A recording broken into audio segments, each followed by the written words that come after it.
This is Michael Mackay, and I'm going to be going over today with you some information about Emerald Coast Investment Fund and exactly what's in it for you, and a little bit about our companies. So let me go ahead and get started here for you. I'm one of the fund managers here, and our other fund manager, his name is Stephen Rosh. He is a CPA based in Northern Kentucky, just outside of Cincinnati by the Cincinnati Airport. He's also a licensed insurance professional and investment strategist and investment professional. So you're dealing with a couple gentlemen who know exactly what we're doing and why we have started the Emerald Coast Investment Fund. This is the most important, and probably what you're looking for is, hey, if I invest in this investment fund, what is in it for me? What's this thing going to pay me and how? It's very, very simple. For a 1-year investment, you're earning 10% rate of return. For a 2-year investment, you're earning 12% rate of return. And for a 5-year investment, you're earning a 14% rate of return. And remember, folks, this is all backed by bricks and sticks real estate.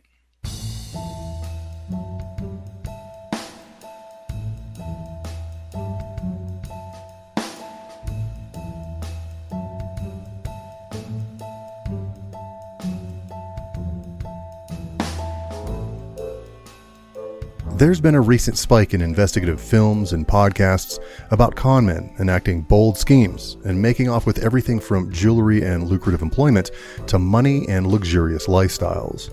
Movies like The Wolf of Wall Street and Art and Craft, and podcasts like The Imposters and Conning the Con take deep dives into these sensationally scandalous people who lie their way to the top. Probably one of the more recent famous cases was the unveiling of the Tinder swindler Simon Leviev.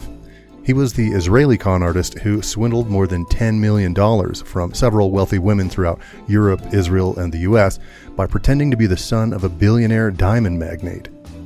But bold scams are nothing new. The infamous Charles Ponzi, after whom the Ponzi scheme was named, ripped off wealthy investors and bankrupted banks all over Boston in the 1920s. Lafayette Ronald Hubbard, aka L. Ron Hubbard, is the famous con artist who dropped out of college and started writing the science fiction comics that led up to his 1953 incorporation of the Church of Scientology in Camden, New Jersey. He even lied about his naval awards and military achievements in order to gain notoriety with his would-be cult followers. But not all cons target money and fame, and some are even violent. Sante Kimes became the first person in the state of New York to be convicted of murder without a body, a confession, an eyewitness, forensic evidence, or even expert testimony when she and her son killed their landlord and forged documents that left them her entire apartment complex in her will. Others are expertly inventive and only motivated by a sense of personal satisfaction. A man named Mark Landis conned art museums by donating his own forgeries that were so good that his con went unsolved for 30 years. Some fraudsters are so gifted at their craft that law enforcement agencies have been known to offer them jobs to work for the other side. Frank Abagnale, who's famed for being played by Leonardo DiCaprio in Catch Me If You Can, currently works for the FBI's fraud unit after a years-long manhunt where he eluded capture by living a luxurious lifestyle and representing himself as an airline pilot. The former pickpocket and card sharp Matt the Knife also works with law enforcement nationally at apprehending other cheats. Stephen Russell, who you might know as being played by Jim Carrey in the movie I Love You, Philip Morris, escaped from prison twice and impersonated jailers, judges, doctors, medical insurers, and who knows what else before he was finally caught and incarcerated at the Polensky prison in West Livingston, Texas. If you grew up in the 90s, you might recall seeing the self-proclaimed health guru Kevin Trudeau's infomercials detailing his best-selling book, Natural Cures They Don't Want You to Know About. Well, before being banned from late-night TV and fined $38 million for claiming that coral calcium could cure cancer, he pled guilty in 1990 and 1991 for attempting to cash more than $80,000 in bad and fraudulent checks. George Parks, who died 8 years into a prison sentence in Sing Sing prison in 1936, was convicted of selling American landmarks including the Brooklyn Bridge, Grant's Tomb, and even the Statue of Liberty. Another con artist, Amy Block, was a Tasmanian-born New Zealander and famous female con artist who was a mid-level fraudster. But in 1909, she impersonated a man in order to marry a wealthy woman. Victor Lustig, James Arthur Hogue, Mark Dreyer, Conrad Kujau. The list of famous cons, con artists, and the damage they cause cover the globe and avoid no one in their hit list. They use false identities, they forge checks, they get jobs that place them in positions where they have access to valuable information and goods. They've been identified in every country on Earth. They prey on the poor, the rich, the savvy, and the unexpecting. They often target the most vulnerable in our society, and they seem to have no qualms about emptying the entire life savings of people in the most desperate circumstances.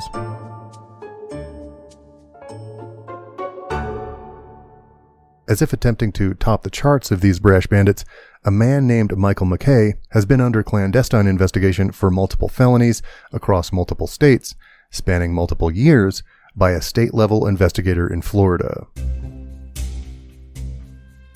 Mackay appeared on my radar pretty early on in the last season of Small Town Justice. If you were listening to that season, you'll recall that Micah, one of the heroines who helped overturn the cabinet con, revealed Mackay as the former business partner of that season's perpetrator, Robert Stoll.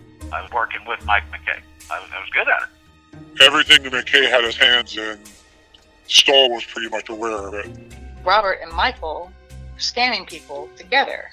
And like Stoll, Mackay is no stranger to prison. Was the arrest for this cabinet thing, or was it like an arrest from...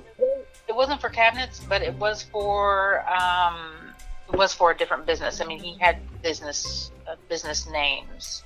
In fact, as I say this, Mackay is sitting in jail on charges of Florida's Title 46 statute, Chapter 812, Section 014 of that code that governs and defines theft, robbery, and related crimes.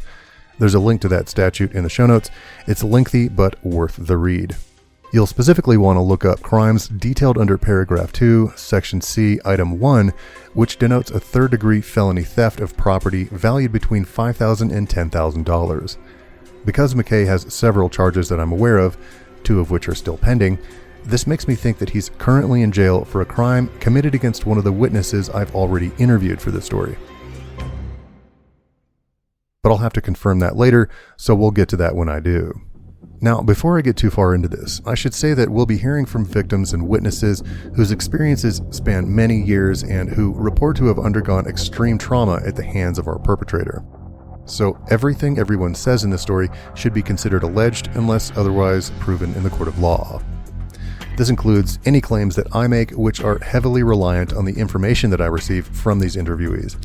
Please do not attempt to contact any of the witnesses or perpetrators discussed in this story, as there are still multiple active felony investigations underway as of the time of writing. When I started looking into Michael Mackay, I had no idea who I was dealing with. I thought this guy was just like Robert Stoll, shiftless, opportunistic, a scavenger. In fact, I was actually going to move on from the Florida Panhandle until after I heard some pretty sinister secrets about this man. And that audio snippet that we heard at the beginning of the story.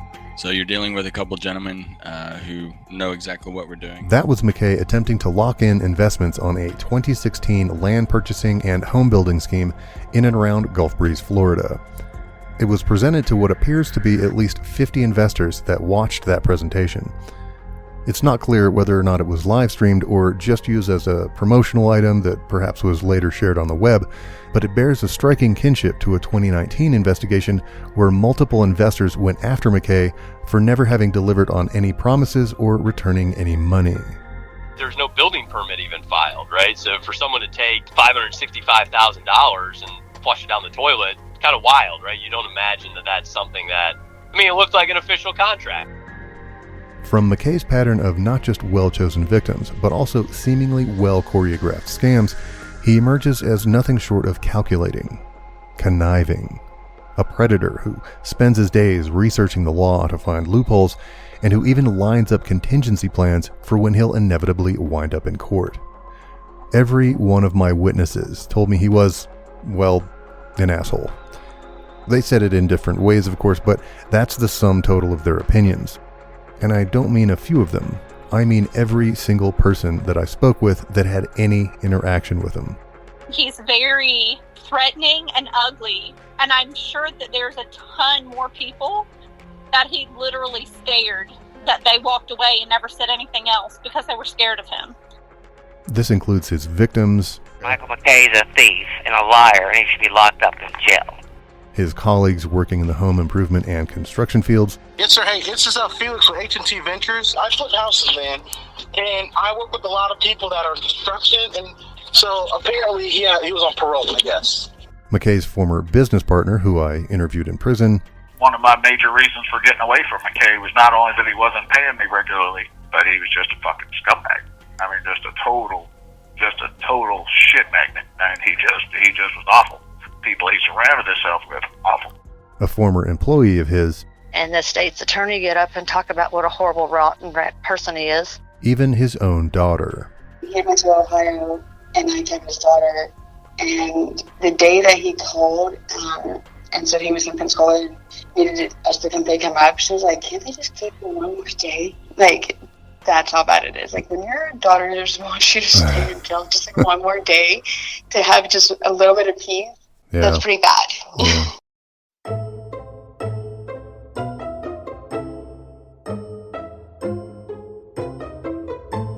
When I started doing my research on Mackay himself, I first pulled his background check, which revealed a rap sheet almost as frightening as his scams.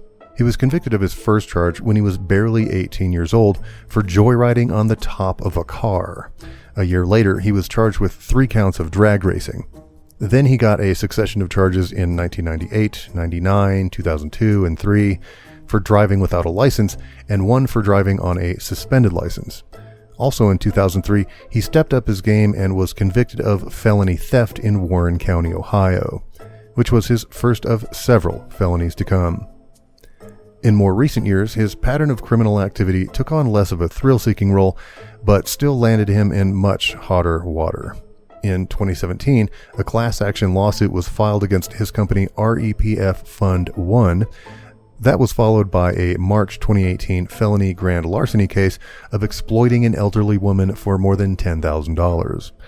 In September of that same year, he was also arrested for a charge in Ohio that I'll go over in more detail in just a few minutes. And for a third time in 2018, after another state-level investigation for defrauding a different elderly person, Mackay was charged with a second-degree felony larceny for an amount between $10,000 and $50,000. Attached to that charge was also a second-degree misdemeanor for misleading solicitation of payments. Then there was an April 2019 grand larceny case in Santa Rosa County for $5,000 or less, which preceded yet another felony case in November of that same year brought against him by the state of Florida. Almost as soon as Mackay got out of jail in November of that same year, an investigator from the Florida Department of Agriculture named Daniel Shaw initiated another charge of organized fraud, this time in Pace, another town within Escambia County. He has 2 cases with my department where I got warrants on him. So there'd be 2 separate closed case files on McKay as well. The January 6, 2020 disposition in that case file was listed as having a warrant issued for Mackay's arrest. It's quite a significant case. Still trying to put it through the state attorney's office at the moment. I mean, I've completed the case. But by 2021, he was already back in Kentucky being charged with quote-unquote unspecified charges in Laurel County. It kind of crosses state lines, but I still think it's a jurisdictional issue here in Florida. Mackay's list of offenses is sobering, to say the least. And what I've just detailed does not cover the charges for which he's been under investigation since 2020. But I'll get into those later. Looking into his various LLCs, I found out that the earliest of his ventures dates way back to 2006. The company was named Mackay & Associates and closed in 2020. Between 2011 and 2013, the companies registered under the name Michael Mackay include Creative Entertainment Concepts Incorporated, Tax Free for Life, World Financial Group, Mac Auto Tech, Tenshu Auto Gear, Apex Lending, and MIG Funding. According to documents acquired by Legally Insane Films, none of these companies survived more than a year. Then, in 2009, he founded sellpensacolahouse.com. This address is no longer valid, so the Who Is information has long since disappeared, but it's listed on a website called cashhomebuyerdirectory.com.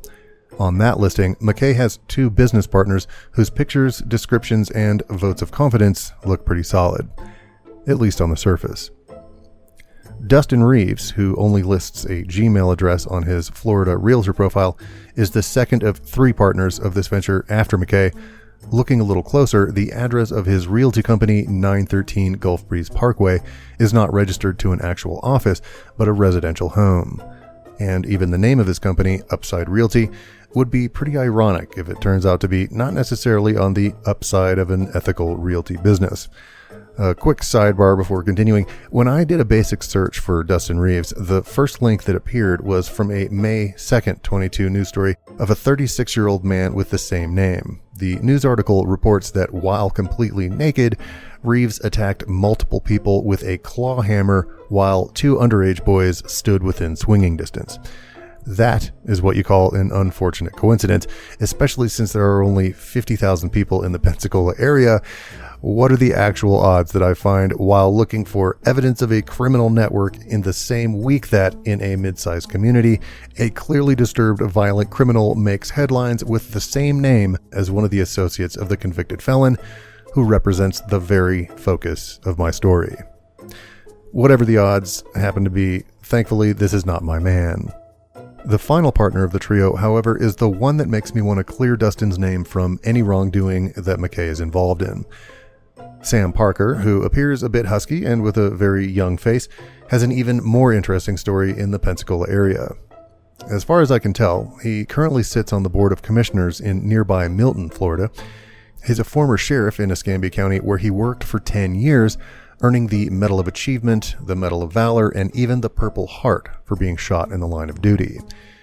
He also received 2 certificates of congressional recognition and even a teaching certificate to teach in neighboring Santa Rosa County.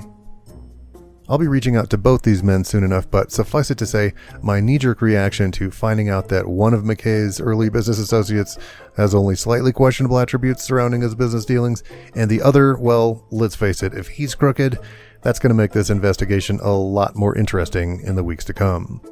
All told, these men will probably have at least some insights as to their time working with Mackay. But back to Mackay himself. During one of last season's fan-supported live streams, I placed a call to Mackay's personal cell phone. I was posing as a potential mark to see if he would take the bait, and with gusto, he did. This call was not just important because I wanted to see if what his victim said about his generally negative disposition was true. The timing, too, was important, because he had just recently been bonded out of jail for refusing to pay restitution to a woman who'd successfully sued him for fraud in the Escambia County Circuit Court. That means that while he was busy thinking that he had another sucker on the line, he was still under indictment for other fraudulent crimes. Here's a snippet of that call. Can I help you? Hi, is this Michael? It is, but I'm on the other phone line at the moment with Derek. How can I help you? Well, my wife's down in Florida getting some work done on our house. She sent me a couple numbers for cabinet guys. You guys haven't ever ended up in court over this, have you? I mean, like the delays and all that. That's a weird question. Well, I've dealt with some people that I probably should have taken to court, so I'm just trying to keep myself out of that hot water again. Okay, I got you. Sounds like you have a decent amount of work to do, or you're just fishing, one of the two. But I've been around the block a long time, and I don't have time to fucking play games with people, and I don't want you to take me the wrong way, but let's just be straight. You're asking me weird questions, and I think you're bullshitting me. So why don't you just tell me who the fuck you are and why you're calling and what you have a question about so you can address it and get forward. You seem real upset. Well, so let me do some background.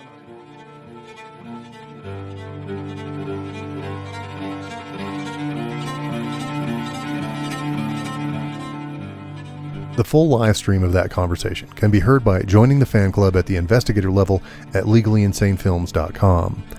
While I spoke with Mackay, I didn't personally feel threatened by him, but that's not for his lack of trying to intimidate me. Explain that to me, and then explain to me why you're asking all these weird questions. You're fishing. After all, he's only 5'10 and 215 pounds. I ate more than him in hamburger last month. Besides, he's just a thief with a god complex, not a hardened gangster. So we were in a McDonald's drive-thru in Gulf Breeze one time, and he's like yelling and cussing at this guy in front of us until the guy gets out, and then he like speeds off. He's not going to go after him, especially a man, besides maybe verbally saying something. The only people he can hit is a woman. That seems to be his comfort zone. Mm-hmm. Okay, so basically he is A narcissist. He's a narcissist. He's a fraudster with Napoleon syndrome, but he's not like a hardened gangster. Yeah. By the same token, however, when I called, I had the benefit of knowing that it was a ruse, but the interactions he had with his victims were all real. They involved large sums of money, and in several cases, his victims tell me that he became very threatening when things started going south. It was late in the evening. We kind of live off in the end of a road. Most people don't really just wander into our yard, so I was kind of surprised he had the nerve to just show up and make demands. According to Nicole, he sent one of his business associates to intimidate her husband into signing a release to get out of civil action.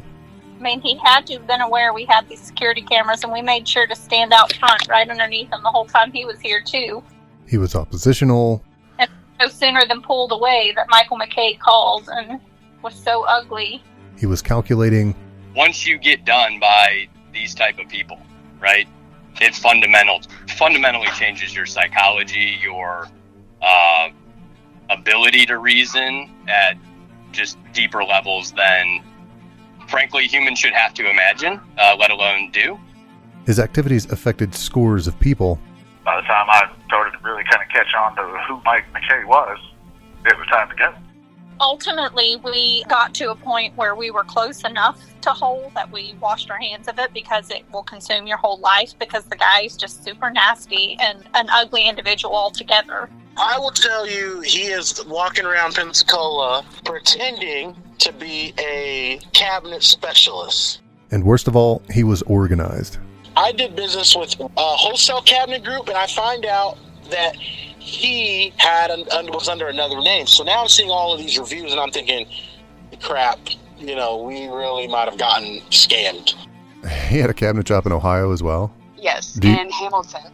I seen that he had opened a new cabinet store with a different business partner, Bobby or something. I want to say his first name was Robert. I know I've heard the name Derek a couple of times. Yeah, Derek's the redhead.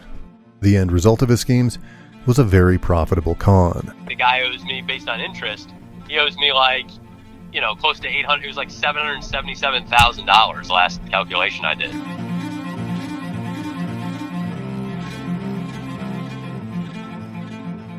Welcome to the second season of Small Town Justice.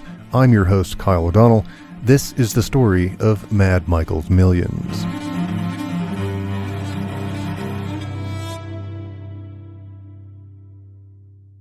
I tracked down a woman who I'd heard was in a romantic relationship with Mackay.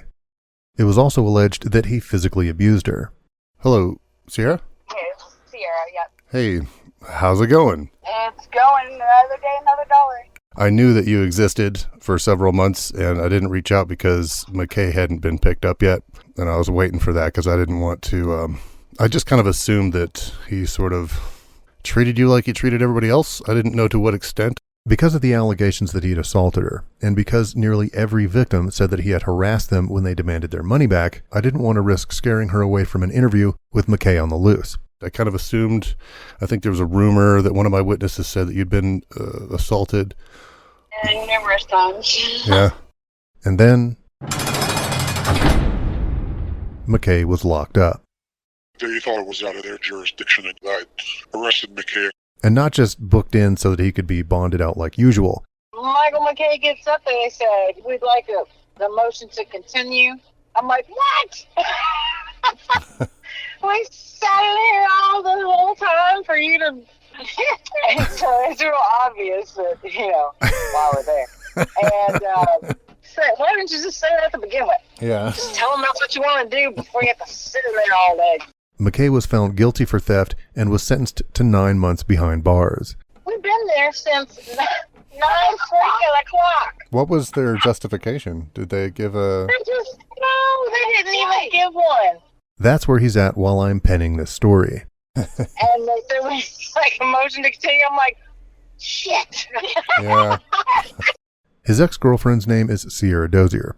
I won't reveal Dozier's location, but I tracked her down to her new job and attempted to make contact. Thank you for calling. This is Veronica. How can I help you? Hi, Veronica. I was hoping to speak with Sierra. Please hold while I transfer your call. Hello. Thank you for calling. I just got hung up on another not answering. This is weird. Your call is being Dude. Your call is being forwarded to a Mitel voicemail system. I got 2 different voicemails. Called 2 different numbers that do the same thing. Didn't get a live anybody. Wonder if I should just try a department or something. Your call is being forwarded to a Mitel voicemail system. When that didn't work out, I attempted to reach her on her social media account. I sent her a message requesting an interview about Mackay, and within 30 minutes, she confirmed that she would talk, but not without some reluctance. I asked her if we could speak on the phone, and her response read, "For now, until I'm sure who you are, let's just talk this way. Michael is very sneaky and manipulative, a narcissist in every sense of the word, and I went through a lot of trouble to hide my number from him."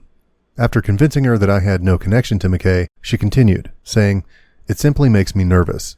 He was abusive and controlling. He's beaten my face unrecognizable, broken bones, and held me hostage.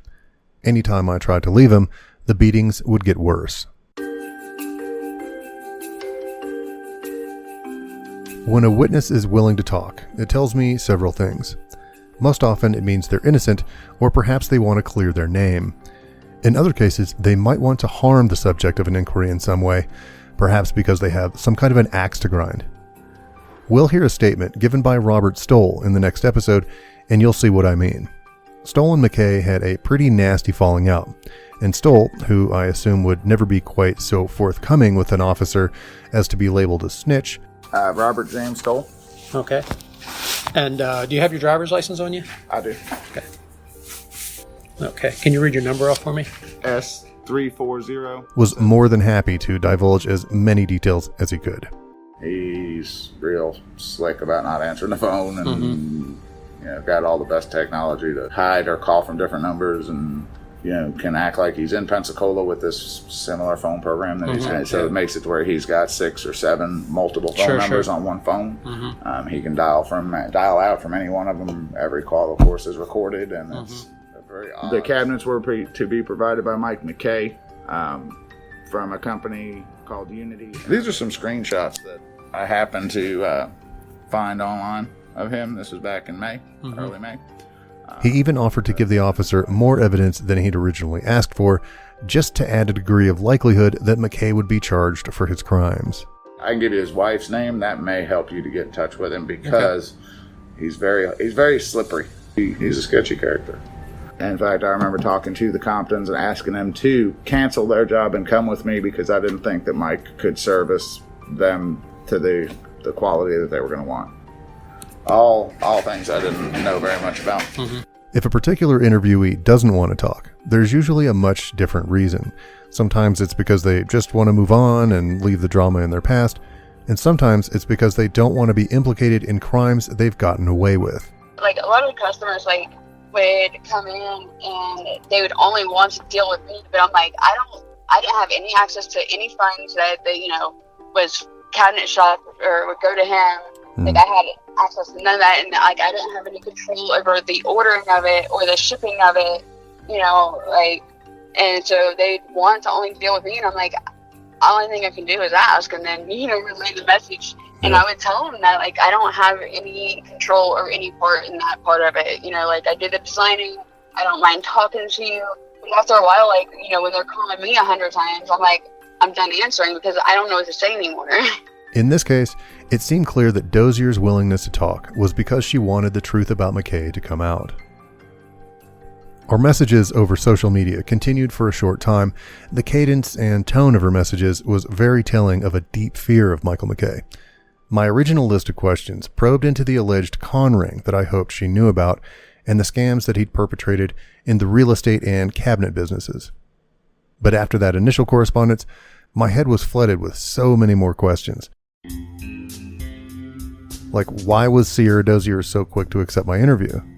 I mean, he is manipulative enough that I think that, honestly, he can manipulate anybody. That's another thing that all of his victims have told me. Did she have an old beef to settle with Mackay, like Robert Stoll? He's smart, but cocky about it. He thinks that this shit doesn't stink. Excuse my French, but that's how he would think. Like he's not going to get in trouble. Or were her concerns about his abusive nature genuine? How bad did it get, if you don't mind? It got really bad. How had they met? We started talking, and he was very charming at first, and then eventually, after a couple of years in, was about to make me lose my job there, that ended up making me quit.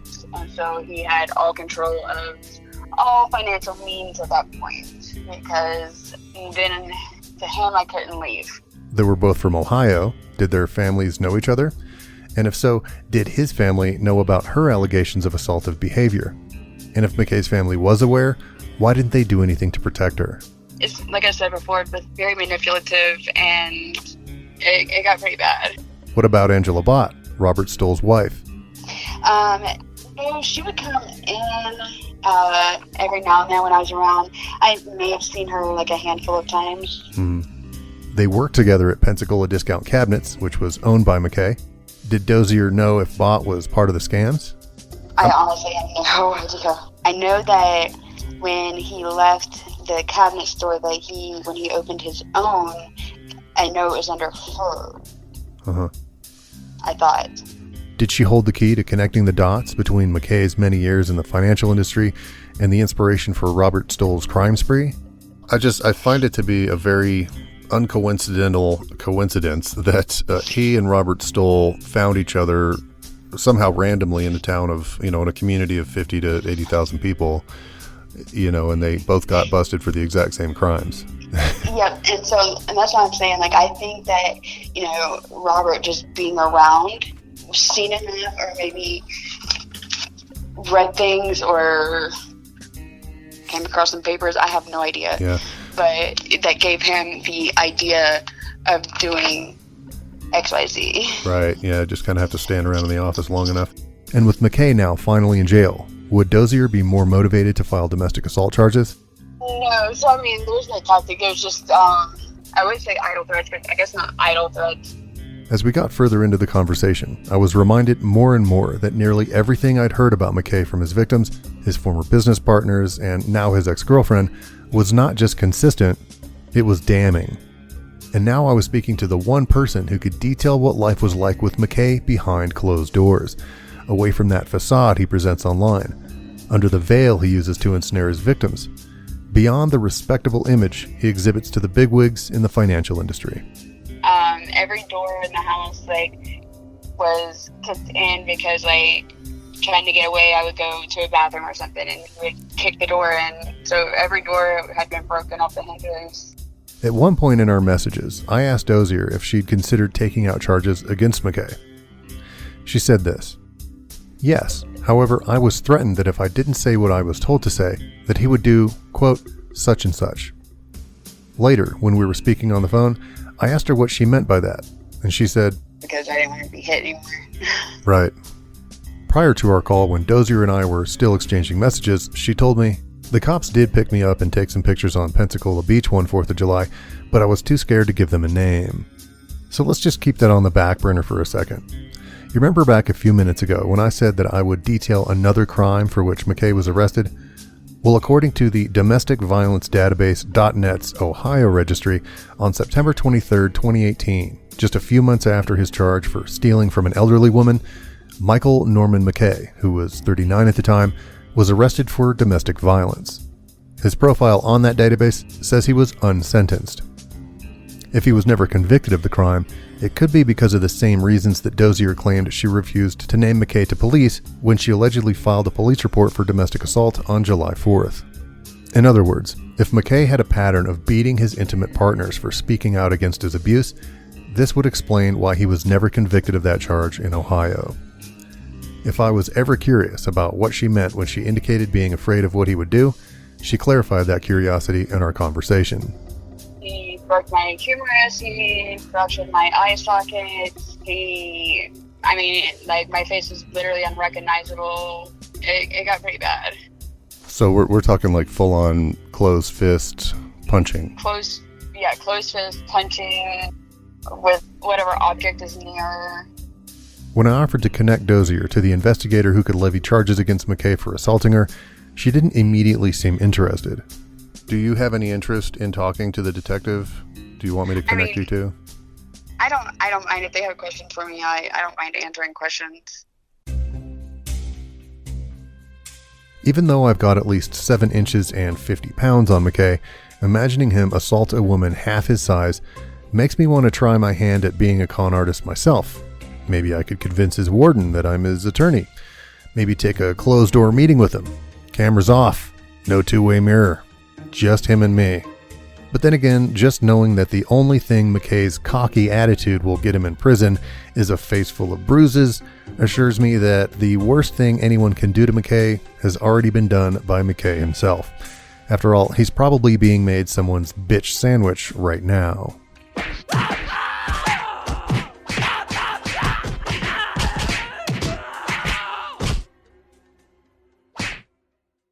Even though I've seen his mugshot on at least half a dozen arrest records, I've never met Mackay in person.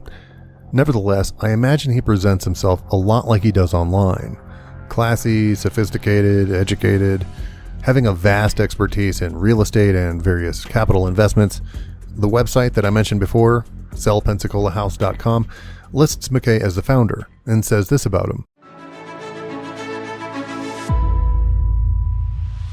Michael Mackay has extensive background in the mortgage industry, has actively operated as a branch office manager for 3 major mortgage brokers, and has successfully originated residential and commercial loans for the last 13 years. Michael has mentored and coached numerous individuals, families, and business owners. He's helped them succeed by utilizing suitable financial planning strategies, educating them with respect to residential and commercial mortgage planning, providing insurance and asset protection planning, and aiding in real estate investing. Throughout the years, Michael has utilized strategies that are time-tested platforms for investing success. I don't know why I felt like I had to do that, but it ends by saying Michael is considered as one of the premier trainers and providers of investment lending, real estate investing, and risk management planning by his peers. So let's just forget the fact that he never mentions a single company he's worked for, or who these mysterious peers are that are apparently applauding his amazing work in the investment field. The thing that stood out to me was that he claims to have been a branch manager for 3 major mortgage brokers for 13 years. And since his profile was published in 2009, that would put him at about 17 years old at the time that he claims to have started working for these guys. For me, there are only 2 ways that I can take this claim seriously. Either A, he's a child prodigy in the investment banking world with the charisma of Shaquille O'Neal, the salesmanship of Dale Carnegie, and perhaps the destiny for fortune and greatness of Warren Buffett. Or B, he's a liar. But to believe that one can falsify their own image to that scope, right? To labor under the grandiose pretense to that magnitude, one must be a clinically diagnosable narcissist whose self-aggrandized personal image is so lofty that they can't imagine anyone not believing their story. Think about it. There's either an investments and finance genius out there just trying to share his brilliant prowess while fighting a corrupt system that keeps falsely accusing him and jailing him amid a spree of bad luck, or we have an egomaniacal shitbag beating women, extorting helpless little old ladies, and living out the salad days of a criminal train wreck. Lots of unreturned phone calls. Yeah, I was making a reasonable effort and I got diverticulitis and all this. I mean, I've heard it all, right? He's a professional con artist. Packing up shops.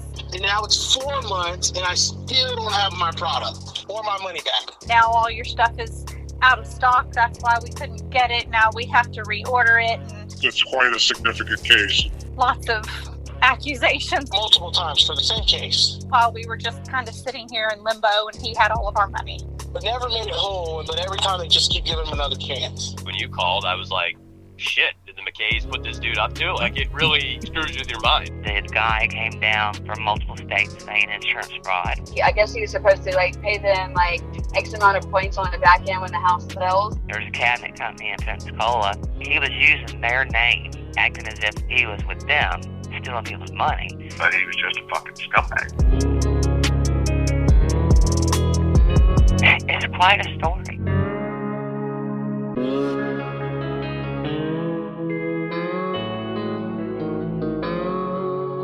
I think at this point it's safe to say that there's little doubt among his critics. If I met Mackay on the street and didn't spend any more than a few minutes with him, I might have actually been tempted to believe his story, if it had not been for three very important factors. And those factors will form the three parts to this story. Part 1, the introduction you're listening to right now, is coming to a close. It represents the serious concerns I initially had about Mackay's credibility, not to mention his run-ins with the law or the numerous serious allegations waged against him. Oh, and if you're wondering why the title of this episode is Grumpy Monkey, Michael Mackay started an LLC called the Grumpy Monkey Cabinet Company. Micah and I joked about this on the first episode of the last season, so I thought I'd reinvigorate that name for the follow-up season. And I know that Michael also had a business, or tried to have a business, called Grumpy Monkey Cabinet Company. I wonder if that was his nickname in prison. Part 2, where we dive further into the allegations against Mackay, is still in production as of the time of this recording. It's called The Parallel, and it'll hopefully include interviews with the prosecutor's office, the law enforcement that's dealt with Mackay, and the final witnesses on my list. This part will also be informed by the background checks of the involved parties, the court documents I'm currently reviewing, and the records that I just recently received from the Florida Department of Agriculture. I requested them more than 6 months ago, so I was happy to see that they arrived in time to use them for this story.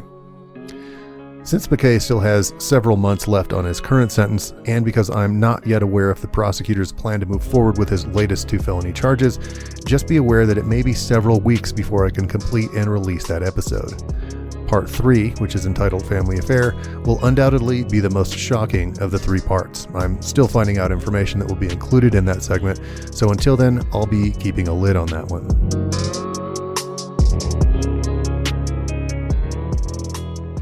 Before I bring this episode to a close, I wanted to give a quick shout out to a few podcasters that I met at this year's CrimeCon in Las Vegas. True Consequences, hosted by Eric Carter Landon, is a show out of New Mexico and is inspired by his own lifelong search for justice. He was a pleasure to meet with and talk to, and his show has an especially victim-oriented concept that drives advocacy and awareness to the issues he raises. Find him at trueconsequences.com. One of the most unique of all the shows that I've heard to date, Music City 911, is hosted by a 2-decade veteran of the emergency dispatch field, Brandon Hall. He gave a hugely entertaining talk at CrimeCon that brought on guests from the crowd and proved just how difficult it is to get all the information and assess all the needs of each caller in what amounts to some pretty imposing situations in their lives. His show, again, Music City 911, can be found on the Spreaker app. And while it's been a few moons since I've heard her emerge from her creative hiatus, the Lady Justice podcast, hosted by Chantel Wilson, hails from across the pond and delves into violent crimes throughout recent British history. Her slow, penetrating voice, as well as the elegant way she creates scenes in her audio environments, are both telling of her history in the performing arts, as well as her dedication to evocative storytelling. In other words, it's a damn good show. While she wasn't at the Las Vegas CrimeCon, she will be presenting at the 2 upcoming UK CrimeCons in London and Glasgow. If you're interested in true crime from the center of the world's clock, check out her show Lady Justice True Crime on iTunes, Spotify, and other platforms. For my latest true crime documentary, Big Trouble in Little Quartzsite, which covers the first 30 years of a small town in Wild West, Arizona, visit legallyinsanefilms.com/films.